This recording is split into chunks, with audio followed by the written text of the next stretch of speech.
అందరికీ నమస్కారం. యోగా అంటే వర్కౌటే కాదు. ఇది ఒక సైంటిఫిక్ సిస్టమ్. నిజంగా ప్రాక్టీస్ చేస్తే time control, energy Boost all in one.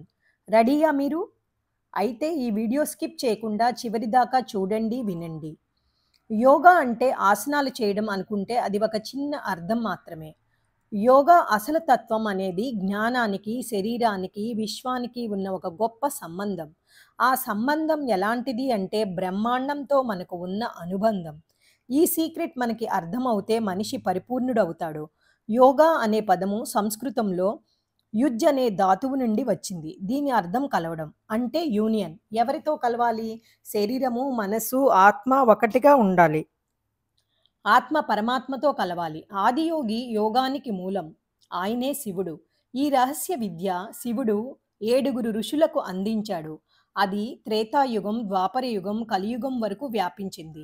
Agasya మహర్షి, భరద్వాజ, వశిష్ఠ, విశ్వామిత్ర ఇలా కొంతమంది ఋషులు దీనిని విస్తరించారు. పతాంజలి మహర్షి యోగ సూత్రాలు, అష్టాంగ యోగము మొదలగునవి అందించారు. శ్రీకృష్ణుడు భగవద్గీతలో అర్జునునికి యోగం గురించి చెప్పారు. ప్రస్తుతం ప్రపంచమంతా యోగా అంటే స్ట్రెచ్చింగ్, ఫిట్నెస్ అని భావిస్తుంది. కానీ అసలు విషయం ఏమిటంటే యోగా మన మెదడులో స్పిరిట్ మోలిక్యూల్ని యాక్టివ్ చేస్తుంది. శరీరంలోని నాడీ వ్యవస్థని మెరుగుపరిచి హార్మోన్లని సమతుల్యం చేస్తుంది. యోగా ప్రాక్టీస్ ద్వారా మన శరీరంలోని బయోమాగ్నెటిక్ ఫీల్డ్ బలంగా మారుతుంది. దీనివల్ల ఎనర్జీ ఫ్రీక్వెన్సీ మారిపోతాయి. యోగా గురించి ఋగ్వేదంలో ప్రాణశక్తి గురించి స్పష్టంగా చెప్పారు. ప్రాణాయామం ద్వారా బ్రహ్మాండ శక్తిని మేల్కొల్పవచ్చు అని ఉంది. పంచ ప్రాణాల కోసం కూడా వివరించారు.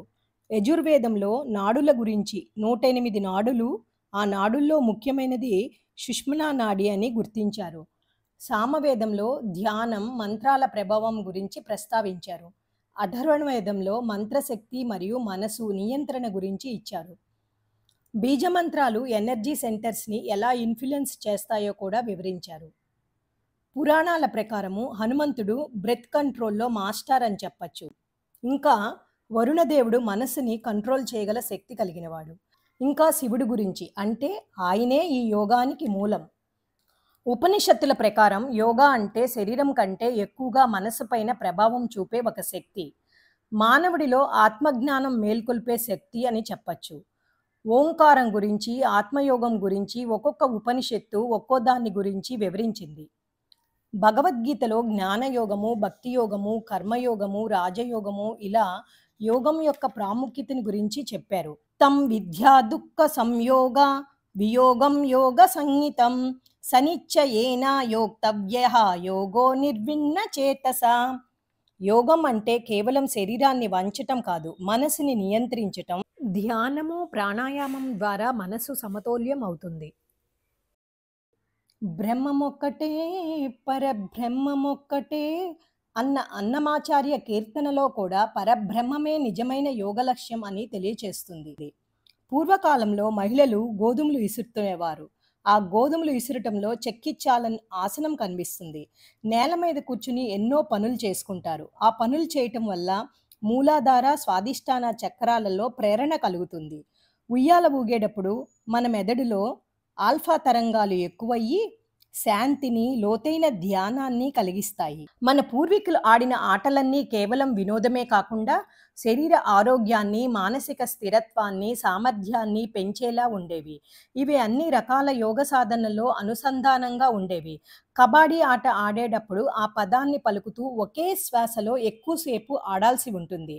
దీనివల్ల శ్వాస నియంత్రణ కలిగి ఇది పూర్ణ యోగ సాధనగా మారుతుంది. 5 రాళ్ల ఆట ఆడుకునేవాళ్ళు. ఆ రాళ్ళని పైకి ఎగరవేయడం, పట్టుకోవటం వల్ల కళ్ళకి, చేతులకి మధ్య కోఆర్డినేషన్ పెరుగుతుంది. దానివల్ల నాడులన్నీ యాక్టివేట్ అయ్యి మెదడు చురుకుగా పనిచేసి ధ్యాన స్థితికి తీసుకువెళ్తుంది. ఇలా మన సాంప్రదాయంలో ఇంకా ఎన్నో ఆటలున్నాయి. వాటి ద్వారా కూడా సహజ యోగా సాధన చేసుకోవడానికి వీలుగా ఉండేవి. ప్రతి సంవత్సరం జూన్ 21న అంతర్జాతీయ యోగా దినోత్సవం జరపబడుతుంది. ఈ తేదీ ఉత్తరార్ధగోళంలో అత్యధిక పగటి సమయం ఉండే రోజు. అందుకే ఈ రోజును యోగా డేగా నిర్ణయించారు. మోదీ గారు శారీరక ఉల్లాసం వెనుక యోగ సాధన ఒక ముఖ్య కారణం. మోదీ గారు యోగాన్ని ప్రపంచానికి అందించిన యోధుడు. భారతీయులు గర్వపడేలా యోగాన్ని ప్రపంచానికి అందించిన మోదీ గారి ఘనత చిరస్థాయిగా నిలుస్తుంది. మన పూర్వీకులు ప్రతి ఆచారంలో, పూజల్లో, వ్రతాల్లో, సంప్రదాయాలలో ఏదో ఒక రకమైన యోగా ప్రాక్టీస్‌ని ముడిపెట్టారు. ఉదయాన్నే సూర్యుడిని దర్శించుకోవటం, నమస్కరించుకోవటం, ఆజ్యాలివ్వడం వీటిలి వెనక కూడా యోగా ఉంది. నేలపై కూర్చుని భోజనం చేయటం వల్ల జీర్ణశక్తి పెరుగుతుంది. సాయంత్రం దీపారాధన చేయటం వల్ల దీపం జ్వలించినప్పుడు మనసు ఏకాగ్రత సాధిస్తుంది. ఇది త్రాటక ధ్యానం లాంటిది. మన ఆచారాలు, సాంప్రదాయాలన్నీ సహజమైన యోగ సాధనలే. మన పూర్వీకులు యోగాన్ని కేవలం సాధనగా కాకుండా జీవన విధానంగా తీర్చిదిద్దారు. ఇప్పుడే కాదు, ఎప్పటినుండో యోగం మన జీవితంలో ఉంది. కానీ మనం గమనించలేకపోతున్నాం. ఆచారాలే యోగం, సాంప్రదాయాలే ఆరోగ్యం. ఇంతకి చివరగా నేను చెప్పాలనుకున్నది ఏమిటంటే, యోగం కేవలం చేయడానికే కాదు, జీవించటానికి. ఇది ఒక సాధనే కాదు, సంపూర్ణ జీవన విధానం. మీకు నచ్చితే లైక్ చేయండి, షేర్ చేయండి, సబ్స్క్రైబ్ చేయండి. మీతో అనురాధ కంచర్ల. ఓం తస్సత్.